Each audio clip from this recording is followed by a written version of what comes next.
शेखावाटी की आवाज में आपका स्वागत। बड़ी खबर रामगढ़ पुलिस थाना से। अभी हम रामगढ़ पुलिस थाना के अंदर मौजूद, जहां पर पुलिस के द्वारा रामगढ़ शेखावाटी के अंदर लगातार जो चिंता का विषय बना हुआ था, रामगढ़ शेखावाटी के अंदर जो लगातार एक खौफ था, उस खौफ को खत्म कर दिया है।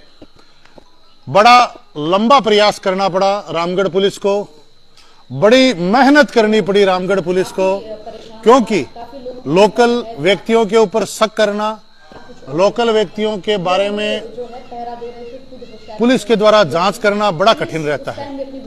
लेकिन रामगढ़ पुलिस के द्वारा निरंतर मेहनत की गई, क्योंकि जब से ये चोरियों की वारदात हो रही थी, पुलिस की चिंताएं बढ़ी हुई थी। पुलिस के द्वारा लगातार इन चोरियों को खुलासा करने के लिए कार्यवाही जारी थी, अभियान चलाया जा रहा था, रात्रि गश्त की जा रही थी, पैदल गश्त की जा रही थी। आप देख रहे हैं पुलिस थाना रामगढ़ शेखावाटी के अंदर अभी हम सब मौजूद, और थानाधिकारी रामगढ़ के द्वारा, ये देखिए अभी हम हैं मौजूद थानाधिकारी रामगढ़ श्रीमती बिमला जी बुडानिया के कक्ष के बाहर, जिनके नेतृत्व के अंदर पुलिस की टीम के द्वारा एक बड़ा कार्यवाही को अंजाम दिया गया। और इस कार्य के अंदर पूरी टीम के द्वारा मेहनत की गई। और अब चलते हैं हम रामगढ़ थानाधिकारी श्रीमती बिमला जी बुडानिया के पास, जिनके अथक मेहनत से, अथक प्रयासों से इस पूरी, ये देखिए एसएचओ साहब के आज खुशियां हैं, क्योंकि लगातार रामगढ़ शेखावाटी में पिछले कई दिनों से, मैं कहूं करीब 1.5 से 2 महीने से, जो रघुनाथपुरा इलाका, रावणभर का टीला मोहल्ला इलाका, जो कई मोहल्ले हैं, वो जो चिंता का सबब बना हुआ था, उसको समाप्त कर दिया है और आरोपियों को पकड़ लिया है। आरोपियों से रिकवरी की जा रही है, आरोपियों के माध्यम से उनकी गैंग को पकड़ा जा रहा है। और इस सारे कार्य के अंदर रामगढ़ थानाधिकारी श्रीमती बिमला जी बुडानिया के द्वारा जो मेहनत की गई वो प्रशंसनीय है। और साथ ही मैं आपको बताऊं कि रामगढ़ थानाधिकारी के नेतृत्व के अंदर रामगढ़ शेखावाटी के अंदर भय का जो वातावरण बना हुआ था, चिंता का वातावरण बना हुआ था प्रत्येक परिवार के अंदर, वो अब लगभग समाप्त हो चुका है। हालांकि गैंग के कई सदस्य अभी फरार हैं और पुलिस की टीमों के द्वारा कई टीमों का गठन किया गया है। कई टीमों के द्वारा लगातार जांच की जा रही है, दबिश दी जा रही है, लगातार उन आरोपियों को पकड़ने की दिशा के अंदर कार्रवाई जारी है। और आपको बता दें, एसएचओ रामगढ़ श्रीमती बिमला जी बुडानिया के साथ साथ इस टीम के अंदर, इस पूरी गैंग को खुलासा करने के अंदर रामगढ़ शेखावाटी के कांस्टेबल भाई श्री संदीप जी का भी महत्वपूर्ण योगदान है। आपको दिखाते हैं भाई संदीप जी, ये देखिए रामगढ़ शेखावाटी के युवा जाबाज हमारे साथी, और आभार व्यक्त करता है पूरा रामगढ़, दोनों अधिकारियों का, पूरी टीम के सामूहिक प्रयासों के माध्यम से ये होता है। लेकिन कहते हैं कि शुरुआत के अंदर जो विजयी होता है वही लास्ट तक विजयी रहता है। स्वागत, अभिनंदन आप सभी का। एसएचओ साहब आपको बधाइयां। पूरे मामले का अब आप सिलसिलेवार खुलासा कीजिए कि क्या घटनाक्रम, कैसे घटनाक्रम हुआ और किस तरह से ये चोर पकड़े गए। 1-1.5 महीने पहले हमारे यहाँ रामगढ़ में बालाजी के मंदिर में 3 मुकुट और 1 मूर्ति, 3 छतर और 1 मुकुट और 500 रुपये चोरी हुए थे। समथिंग 10:30-11 बजे की घटना परिवादी उमा शंकर जी ने बताई थी। FIR दर्ज है। इस संबंध में हम आसूचना अधिकारी संदीप कांस्टेबल को मैंने हर तरीके से CCTV कैमरे और अन्य साइबर के माध्यम से फोन ट्रेस आउट के लिए मैंने 1-1.5 महीने से मेरी टीम को तैयार करके इसके पीछे लगा रखा था। इसी दौरान 2 दिन पहले 11 तारीख को हमारे यहाँ मंदिर भद्रकाली के मंदिर में भी चोरी हुई थी। रात्रि को 3 बजे के समथिंग परिवादी ने हमें रिपोर्ट दी। इसमें 800,000 के समथिंग उन्होंने बताया कि गल्ला था, वो गल्ला और एक छोटी दान पात्र और एक छोटी चांदी की मूर्ति थी, वो चोर चुरा कर ले गए। इस संदर्भ में हमने एक विशेष टीम का गठन किया, जिसमें विशेष भूमिका संदीप कांस्टेबल की रही आसूचना संकलन करने में। और इसके साथ साथ ही हमने 3 आरोपियों को राउंड अप किया। उसमें एक नाबालिग है, उसको हमने बाल न्यायालय में निरुद्ध किया गया बाद अनुसंधान के। 2 आरोपी हैं जो एक अभी हमारे पास है। एक आरोपी को जेसी करवाया गया, जिसमें मास्टरमाइंड है, चोरी की हर वारदात में मास्टरमाइंड है। ये करणपाल वाल्मीकि है, जो वार्ड नंबर 16 का रहने वाला है और इसका गुदड़ के नाम से जानते हैं, उर्फ अपने गुदड़ लगाता है। और इन्होंने अपने इन्वेस्टिगेशन में ये बताया कि मैं लगातार 12 महीने 2 साल से छोटी मोटी ये कस्बे में चोरी की वारदात करता रहता है। इसके साथ ही गैंग के 3-4 रामगढ़ के भी इसमें संदिग्ध हैं और साथ में 2-3 उनके साथी हैं, जो ये दौलत नाइक है, फतेहपुर का रहने वाला है। और इनके साथी जो 2-3 अन्य हैं, वो उनसे अभी टीम भेजी जा चुकी है। उनको जल्दी ट्रेस आउट करके अग्रिम अनुसंधान किया जाएगा।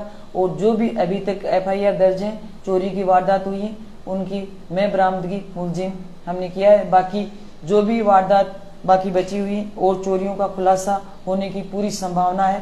3-4 दिन धरपकड़ अपराधियों करते हुए मैं माल मुलजिम हम पूरी मेहनत के साथ ट्रेस आउट हर वारदात का खुलासा करेंगे।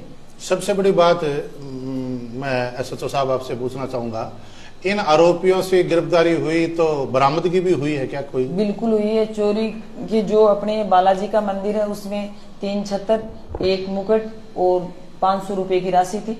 जितनी चोरी की उनकी चोरी हुई थी, उसकी बरामदगी पूरी 100% बरामदगी 100% अब तक हो चुकी है। जो चोरियां हुई है उनमें बिल्कुल। तो ये 2 आप बता रहे थे, एक चोरी, 3 चोरियों के मामले में इनको मुख्य रूप से पकड़ा गया है। और इस मामले में जो एक वो विनोद प्रजापति का था, उसमें भी इसने क्या नकदी चुराने की घटना जो पीड़ित के द्वारा बताई गई थी कि मेरे घर के अंदर घुस करके नकदी चुराई थी, तो उस मामले में भी आरोपियों से पूछताछ? बिल्कुल, आरोपियों से पूछताछ की गई है। उसी चोरी की भी मैं बरामदगी पूरा 5 या 3-4 दिन में ट्रेस आउट किया जाएगा। अच्छा। मतलब अब तक आपके द्वारा रामगढ़ शेखावाटी के जो घनेडी वाला बालाजी है, पोस्ट ऑफिस मंदिर के पास, उस मंदिर के अंदर से जो चुराया हुआ था सामान, उसको बरामद कर लिया गया है और बाकी की बरामदगी आरोपियों से करने की दिशा में। हाँ। सबसे बड़ी बात जो निकल के आ रही है, रामगढ़ शेखावाटी के लोकल चोर थे बिल्कुल, और इसी मोहल्ले के अंदर चोरियों की वारदात कर रहे थे।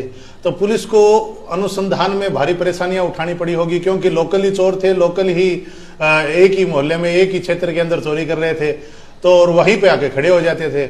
ऐसे के अंदर आपके द्वारा जो कार्रवाई की गई, वो क्या तकनीकी आधार मजबूत रहा, या जैसे आपके पास मुखबिर की सूचना या संदीप जी का अनुसंधान रहा? नहीं, विशेष भूमिका संदीप की रही थी और तकनीकी संकलन साक्ष्य से, मोबाइल से, CCTV, कई हमारे रामगढ़ में CCTV कैमरे लगा रखे हैं, हमने उसका हर CCTV कैमरे को खंगाला गया मेरी टीम के द्वारा, तब जाके ये ट्रेस आउट हुई है घटना में।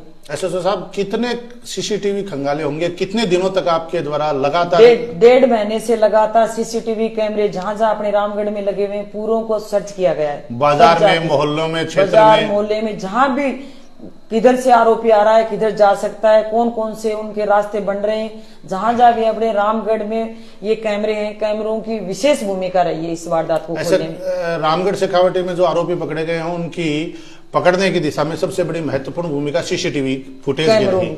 तो आपके द्वारा लगभग जैसे 100, 150, 200 कितने कैमरे होंगे जो आपकी टीम के द्वारा? रामगढ़ में लगभग 150 के समथिंग कैमरे हैं। 100 से 150 कैमरों के द्वारा लगातार फुटेज चेक करना। बिल्कुल, लगातार इन फुटेजों की सहायता से हम इन चोरियों को ट्रेस आउट कर पाए हैं। मेन भूमिका इन CCTV कैमरों की और मेरी टीम का जो गठन, विशेष भूमिका संदीप ने 24 घंटे इस पे वर्कआउट किया। मतलब CCTV फुटेज के द्वारा देखा आपने। और ये तो क्या ये युवक जो पकड़े गए हैं, वो CCTV फुटेज में लगातार आ रहे थे? बिल्कुल आ रहे थे। हर वारदात को किधर से कर रहे हैं, किधर जा रहे हैं, किधर इनपुट ले रहे हैं, पूरा क्लियर है। तो लगातार जिस तरह से इनके द्वारा वारदातें की जा रही थी, तो क्या सिलसिलेवार वारदात करने का कोई मुख्य कारण, जैसे कोई कर्ज में डूबा हुआ था या कोई इनमें से कोई इस तरह की? नहीं, ऐसा कुछ नहीं है। ये युवा है, अभी उभरते अपराधी है, तो इसने अपने शौक के लिए। तो इन्हें चोरी करना किसी गैंग से सीखा, या कोई पहले से इनका कैसे ये चोरी करने की वारदातों के अंदर कैसे गए? बस ये इनके शौक, घर वालों मौज की मस्ती। मौज मस्ती सुपरविजन में अभाव, जैसे रात भर बाहर बैठना, आप आवारागर्दी में रहना, 3-4 साथियों को चुनना, इंस्टाग्राम आईडी बनाना, मोबाइल से ज्यादा संपर्क में रहना, फिर प्लानिंग करना, योजना के तहत मतलब इनसे जुड़ गई है। लगातार जिस तरह से अपराधियों के द्वारा और कार्रवाई की जा रही थी, अपने ही मोहल्ले में टारगेट किया जा रहा था, तो उसका कारण क्या रहा मैडम? आपको पूछताछ में कुछ अभी तक मिला या नहीं? बस इनके पूछताछ में यही आया कि सामने कि ये बाहर बैठे रहते, रात को देर रात तक बैठे रहते थे, घूमते 3-4 रहते साथी थे। मिल जाते थे, फिर ये सर्च करते थे, दिन में भी ये रेकी करते थे, फिर अपने दिमाग में ये करते थे कि ये कौन घर वाला कहाँ जा रहा है, क्या नहीं कर रहा है, फिर रेकी करके ये 2-3 जने बंदे मिलके वारदात कर लेते थे। देखिए, सबसे बड़ी बात आपको बता दें एसएचओ साहब, आप लाइव चल रहे हैं, हमारे दर्शकों के द्वारा लगातार आपको बधाइयां दी जा रही है। भाई विकास जी है, हमारे रामगढ़ वाले जो है आशिफ भाई साहब है, उनका मैसेज है, और हमारे कमल नयन जी हैं, उनका मैसेज है, राजू जी का मैसेज है, हमारे अन्य साथियों के द्वारा लगातार मैसेज दिए जा रहे हैं और आपको बधाइयां दी जा रही है। आपको सभी दर्शकों की ओर से, रामगढ़ की जनता की ओर से हार्दिक बधाइयां कि लगातार रामगढ़ शेखावाटी के अंदर जो एक चिंता का माहौल बना हुआ था और आपकी टीम के द्वारा लगातार कार्रवाई करते हुए ये खुलासा कर दिया है कि अब रामगढ़ भय मुक्त है। आपको कोटि कोटि बधाइयां, धन्यवाद। जय हिंद, जय भारत।